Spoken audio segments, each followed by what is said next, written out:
So అంటే మీరు expect చేశారండి తెలుగుదేశం ప్రభుత్వం వచ్చిన తర్వాత ఆయన అరెస్ట్ చేస్తారంటూ విపరీతమైన ప్రచారం జరుగుతుంది గత కొద్ది రోజులుగా. మీతో ఎప్పుడైనా వంశీ గారు డిస్కస్ చేశారా దీని గురించి? డిస్కస్ అంటే చేస్తాం సార్, చేస్తారని మాకు తెలుసు, కానీ ఎప్పుడో ఒకప్పుడు అని. We are all we know that sir, తెలుసు. ఎందుకంటే వాళ్ళు వచ్చినప్పటి నుంచి అదే కదా చెప్తున్నారు, రెడ్ బుక్ అని, రెడ్ ఫైల్ అని. They are doing all those things. వాళ్ళు ఏదో ఒక దాంట్లో అరెస్ట్ చేయాలని. ఇప్పుడు ఇన్ని కేసెస్ పెట్టారు సార్, దీని ముందు ఎన్ని కేసెస్ పెట్టినా నేను బెయిల్ తెచ్చుకున్నాను. ఇప్పటి వరకు ఎఫ్ఐఆర్ రాయనప్పుడు అది ఎంత ఫాల్స్ అని తెలుస్తుంది మనకి.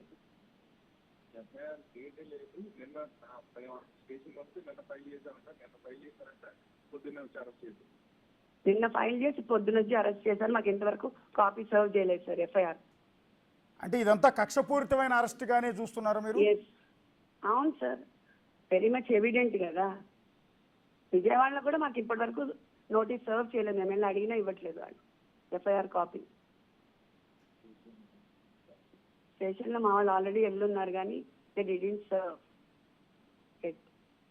అంటే తెలుగుదేశం పార్టీ శ్రేణులకు వల్లభనేని వంశీ గారంటే ఒక విపరీతమైన ద్వేషం కూడా కనిపిస్తుంది. గతంలో 2 సార్లు ఆ పార్టీ తరఫున ఆయన ఎమ్మెల్యేగా గెలిచారు, ఒకసారి ఎంపీగా కూడా పోటీ చేసి ఓడిపోయారు. అలాంటి పార్టీ అధినేతని నారా లోకేష్ని లేకపోతే ఇంకొకరిని ఆయన దూషించారు అన్న ఆ కోపం, ద్వేషం టీడీపీ కార్యకర్తల్లో, వాళ్ళు పెట్టే పోస్టుల్లో, వాళ్ళు చేసే కామెంట్స్లో చాలా క్లియర్గా కనిపిస్తోంది. సో ఆయన సతీమణిగా మీరు దాని గురించి ఏమైనా మాట్లాడతారా?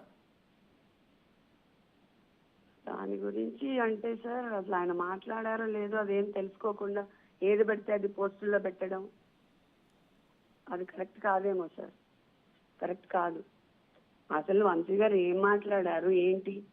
అసలు మొన్న పోలింగ్ ముందు కూడా ఆ ట్విట్టర్లో అవతల వైపు వాళ్ళు టీడీపీ వాళ్ళు ఏం పోస్ట్ చేశారు అవన్నీ ఏం చూడకుండా వంశీ గారు ఏం మాట్లాడారు అనేదే ఎంతసేపు దే ఆర్ ఎలివేటింగ్.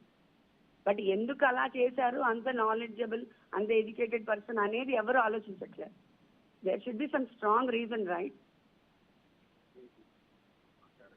అంటే ఒకప్పుడు అసలు వంశీ గారు కరడు కట్టిన తెలుగుదేశం పార్టీ కార్యకర్త, అంటే ఆయన పుట్టుక తెలుగుదేశం పార్టీలోనే ఉంది. అవును, అసలు తెలుగుదేశం పార్టీ జెండా కప్పుకుని ఆయన బయటికి వెళ్ళేవారు, తెలుగుదేశం పార్టీ ఎల్లో షర్ట్ వేసుకుని తిరిగేవారు, ఆయన ఇంటి మీద తెలుగుదేశం పార్టీ జెండా ఉండేది. అలాంటి వ్యక్తి ఎందుకు పార్టీ మరి వైఎస్ఆర్ కాంగ్రెస్ పార్టీలోకి వెళ్లాల్సి వచ్చిందండి? అది ఎవరు అర్థం చేసుకోవట్లేదు కదా. ఎందుకు పార్టీ మారాల్సి వస్తుంది సార్? ఊరికే మారిపోతాం ఆ పార్టీ సార్? అవన్నీ చూసుకుని అప్పుడు చెయ్యాలి, అప్పుడు మాట్లాడాలి. కానీ ఏమీ తెలుసుకోకుండా క్యారెక్టర్ అసాసినేషన్ చేసేయటం, ఎలా అంటే అలా మాట్లాడేయడం, సోషల్ మీడియా ఉంది కదా అని ఎలా అంటే అలా ప్రచారాలు చేస్తే ఎట్లా కుదురుతుంది సార్? మొదలు పెట్టింది వాళ్ళు సార్. అంటే ఇది సందర్భం కాదు, కౌంటర్ వంశీ గారు ఇచ్చారు. అసలు మొదలేదో మీరు తెలుసుకోవాలి. అంటే ఇది అసందర్భం. కానీ యాక్చువల్లీ చాలా మంది రైజ్ చేస్తున్న టీవీ9లోనే అపోజ్ చేశాం కదా సార్ మనం. ఓకే, అపాలజైజ్ కూడా చేసాం. మళ్ళీ వాళ్ళు మొదలు పెట్టారు, మనం మాట్లాడినా మళ్ళీ అపాలజైజ్ చేసాం కూడా. Okay, apologise.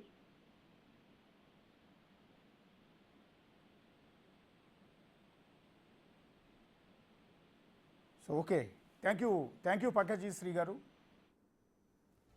అది ఖండిస్తూ ఉన్నారు అరెస్ట్ని వల్లభనేని వంశీ సతీమణి పంకజశ్రీ.